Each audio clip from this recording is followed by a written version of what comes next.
नमस्कार राम राम। आज आउ गोटे नुआ मिनी ब्लॉग को आपनको स्वागत। सकाळु उठिकी एज यूजुअल जिम पळैथिली। मु 30 मिनिट्स ही दे पारे जिम को, सेतिकी भी एनफ एबे मो पई। जिम आसिकी खाई देथिली मोर overnight oats with some almonds. तापरे सबु काम सारिकी बनेथिली ब्रेकफास्ट। आज ब्रेकफास्ट रे थिला पोहा बा चूड़ा उपमा संतुला जहाँ भी आपण माने कहंती। सबुठु हेल्दी आउ शीघ्र बनी जाउथबा ब्रेकफास्ट हैला पोहा। आउ टेस्ट रे भी किछि कंप्रोमाइज नहीं। आपन को पाखरे जदि सकाळु बेसी टाइम नाही किछि बनेबा को, ताहले याठु हेल्दी आउ इजी ऑप्शन किछि नाही। आउ जदि याठु इजी किछि अछि ताहले मते कमेंट रे निहाती जणेबे। आउ टिके क्रंचीनेस पई सेतरे टिके भजा बादाम ऐड कर देबे। तापरे पोहार असली मजा आसे। ब्रेकफास्ट परे पत्ता पई टिके चाहा बनै देथिली। तो रुद्रांश ता पापा को एठी खेल सिखौथिला।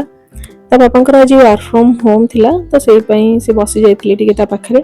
रुद्रांश आसी जाइथिला सब जिंस एठी सेठी फोपाडीवा को, कि मु ताको अटकाएनी।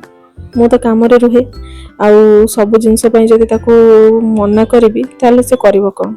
एकोटिया खेलुथिला बोली मनटा मानिलानी, तो ताको कोळ रे नेकी किछि समय टिके रोसई करूथिली। हमर सरिले तार भी खाइबा करबी। तार आज पालक खिचड़ी करी। आम जहाँ खाऊ ए जाए से खाइने से सब तापाई मु अलगा ही रोसई करे। आज आम लंच रे मु करूथली सोयाबीन आलूर तरकारी। कहा को भल लगे सोयाबीन तरकारी कमेंट रे जणेबे। मते बड़ सोयाबीन चंक्स ठु मिनी सोया चंक्स बहुत भल लगे।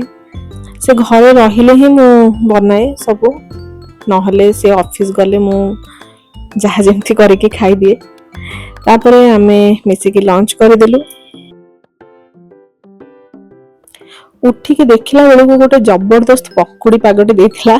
आ मो स्वामी कर तो सब बेले चटपटा जिंस खाइबा को इच्छा, तो काल विलंब न करके मु बने देथिली तांका पई चाहा आ पियाजी। से पूरा खुशी हिसाइथिले देखिकी। तापरे हमें समस्त टिके मिसिकी खाई देथिलु। तापरे डिनर सारिकी आ एतिकी ही स्टेप कंप्लीट करके दिन सारा भितरे मु चली सोइबा को।